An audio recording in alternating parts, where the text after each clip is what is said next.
नजर नहीं आए। हमने तो समझा कि तुम ये जंगल ही छोड़कर चले गए हो। कालू, तुम्हें मेरे कहीं जाने की बहुत चिंता रहती है।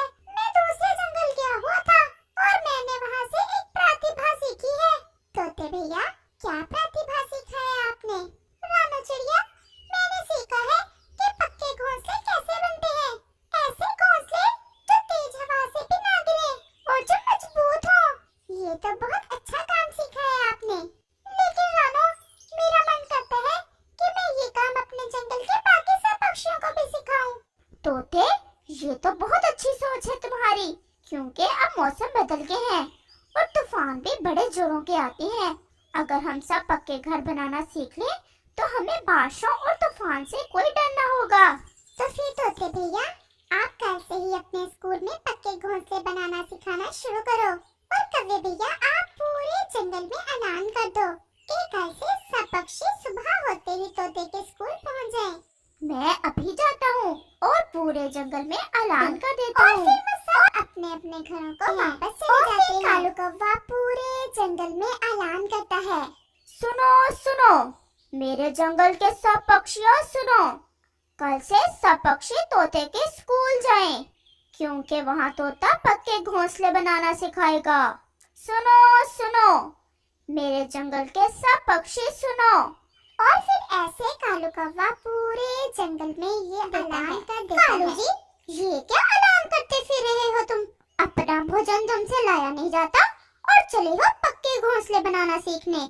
गोरी, तोता बता रहा है कि वो जो घोंसले बनाना सिखाएगा वो तेज बारिश और तूफान में भी नहीं गिरेंगे। और फिर रात हो जाती है और वो दोनों बातें करते करते सो जाते हैं। सुबह होते ही सब पक्षी तोते के स्कूल की तरफ जाने लगते हैं। तोता आज बहुत खुश था। रानू चिड़िया भी पहुंच जाती है। बुलबुल, कबूतर और सब पक्षी आ जाते हैं। ये कालू और गोरी नहीं पहुंचे अभी तक। हम थोड़ा इंतजार करते हैं, वो आ ही ले, फिर ही आज का लेक्चर शुरू करेंगे। तोते ने अभी कालू का नाम लिया ही था कि गोरी और कालू भी आ जाते हैं।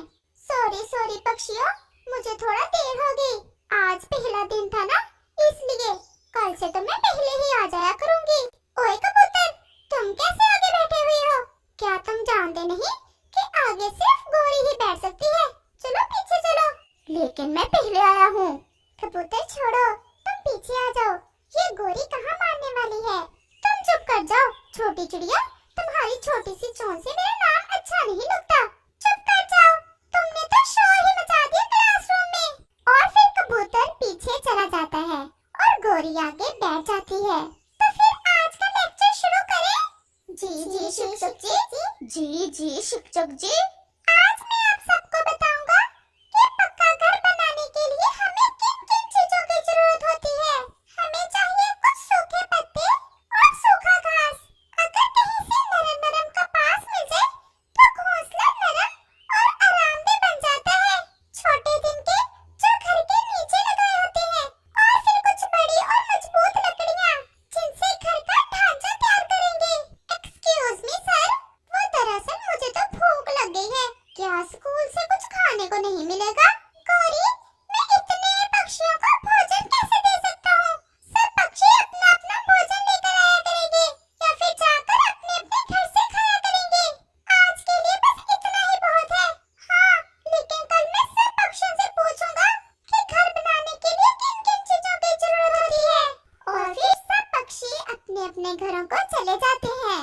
पक्का घर बनाने के लिए सूखा घास और सूखे पत्ते, थोड़ी कपास और क्या था? मम्मा ये क्या सबक याद कर रही हैं आप? कुकू बेटा, मैं आज का सबक याद कर रही हूँ। कल सुनेंगे तोते शिक्षक जी। और फिर ऐसे सब पक्षी अपना अपना सबक याद करते हैं। सूखे क्या था? वो सूखे। गोरी, आज तोते शिक्षक जी ने जो सबक दिया था तुम्हें याद है? मुझे तो भूल गया। वो सूखे क्या चीज थी? सूखे अमरूद और दूसरा सूखे अंगूर। मैं तो नहीं भूली, मुझे तो अच्छे से याद है। और फिर कालू भी गोरी के पीछे लगकर गलत सबक याद कर लेता है। फिर रोज सब पक्षी फिर से स्कूल जाते हैं। सॉरी पक्षियों, मैं आज फिर थोड़ा देर से आई। वो ऐसा है ना कि मैं सारी रात सबक याद करती रही, इसलिए सो नहीं पाई। बस सुबह आँख ही देर से खुली। हाँ तो राना चिड़िया, तुम बताओ कि घर को नरम रखने के लिए किस चीज की जरूरत होती है? कपास। कपास। अगर कपास मिल जाए तो घोंसला नरम नरम और आरामदेह बनता है। Very good. बस ऐसे ही सबक याद रखना है। और गौरी, तुम बताओ कि सूखी सूखी क्या चीज होती है जो घर बनाने में इस्तेमाल होती है?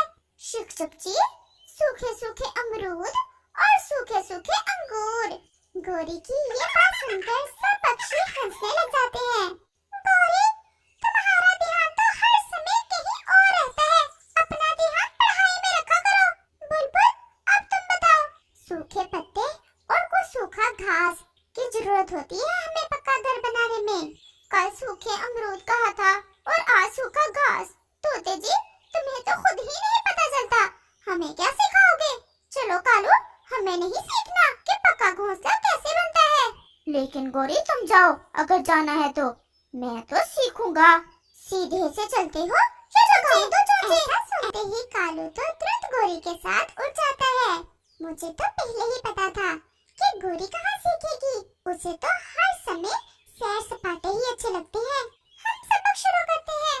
छोटे तिनके इकट्ठे करते हैं और फिर उन्हें तरतीब से एक मजबूत और बड़ी शाख पर रखते हैं। लेकिन याद रखना, शाख अच्छे से मजबूत हो जिस पर घर बनाना हो। फिर बड़े तिनके लेते हैं और उन्हें सूखे घास की मदद से अच्छे से लगाते हैं और बड़ी लकड़ियां घर की छत बनाने में इस्तेमाल करते हैं। और फिर ऐसे तोता सब पक्षियों को सब सिखा देता है। मुझे तो बड़े जोर की भूख लगी है, तुम जाओ जरा। सब पक्षी तो स्कूल गए हुए हैं, किसी का कोई भोजन ही चुरा लाओ। मैंने तो खा लिया है। मुझे तो रास्ते में कुछ मकई के दाने मिल गए थे और मैं तुम्हारे कहने पर अब चोरियां नहीं करूंगा। तो फिर मेरा चुराया हुआ माल खाना भी ना। ऐसा कहते हुए गोरी कभी वहाँ से चली जाती है। वो सीधी कबूतर के घोंसले में जाती है और उसे वहाँ तो ताजे ताजे सरसों के कुछ बीज मिल जाते हैं। गोरी वो सरसों के बीज उठाती है और वहाँ से उड़ जाती है। और फिर शाम हो जाती है। कबूतर जैसे ही अपने घर आता है तो ये देख बहुत निराश हो जाता है कि उसका भोजन तो कोई चुरा ले गया था। कितनी मुश्किल से मैं ढूंढ कर लाया था वो सरसों के दाने। ये जरूर कालू कौवे या गोरी ने ही चुराए होंगे। वो ही और फिर अगले रोज सब पक्षी इकट्ठे होते हैं। तोता, कबूतर, चिड़िया और बुलबुल। आज हम अपने अपने पक्के घर बनाएंगे क्योंकि आसमान पर बादल छा रहे हैं। कहीं ऐसा ना हो कि तेज बारिश आ जाए। तोते भैया, हम सब अपने अपने पक्के घर बनाते हैं और फिर आज की रात हम सब मेरे घर में इकट्ठे भोजन खाएंगे। मैंने सोचा है कि आज रात को खिचड़ी बनाऊंगी। फिर तो बहुत मजा आएगा। और फिर सब पक्षी अपना अपना पक्का घर बनाने का काम शुरू करते हैं। चिड़िया भी कुछ मजबूत इनके ढूंढ लाती है। कबूतर तो बहुत ही तेजी से काम कर रहा था क्योंकि राना चिड़िया की खिचड़ी का सोचकर कबूतर के मुंह में तो पानी आ रहा था। और फिर शाम होने तक सब पक्षी अपने अपने पक्के घर बना लेते हैं। गोरी, तुमने तो मेरी एक ना सुनी, ना ही मुझे सीखने दिया कि घर कैसे पक्का बनाते हैं और ना ही तुमने सीखा। सब पक्षियों ने अपने अपने घर बना लिए हैं। बनाने दो उन्हें, कौन सा तूफान आ रहा है। ऐसा कहते हुए गोरी का ध्यान जैसे ही आसमान की तरफ जाता है उसकी तो चीख ही निकल जाती है। कालू, कालू वो सामने देखो, पूर्व की तरफ। वो क्या है? ये तो कोई बड़ा तूफान है जो हमारे जंगल की तरफ आ रहा है और गहरे बादल हैं। अब तो मरना ही होगा। और वो डरकर अपने घोंसले में छुपकर बैठ जाते हैं। दूसरी तरफ सब पक्षी रानू चिड़िया के घर इकट्ठे होते हैं। चिड़िया, बहुत गहरे बादल आ रहे हैं। अच्छा ही हुआ हमने अपने अपने पक्के घर समय पर बना लिए, नहीं तो ना जाने क्या हो जाता। चिड़िया दीदी, क्या खिचड़ी बन गई है? वो देखो सामने, खिचड़ी की खुशबू तो पूरे घर में फैल रही थी। सब पक्षी बहुत ज्यादा खुश थे। और फिर बादल जोर से गरजता है और तेज बारिश शुरू हो जाती है। कालू, अब मरने से तो अच्छा है कि हम भी रानू की मिन्नती ही करते हैं जाकर।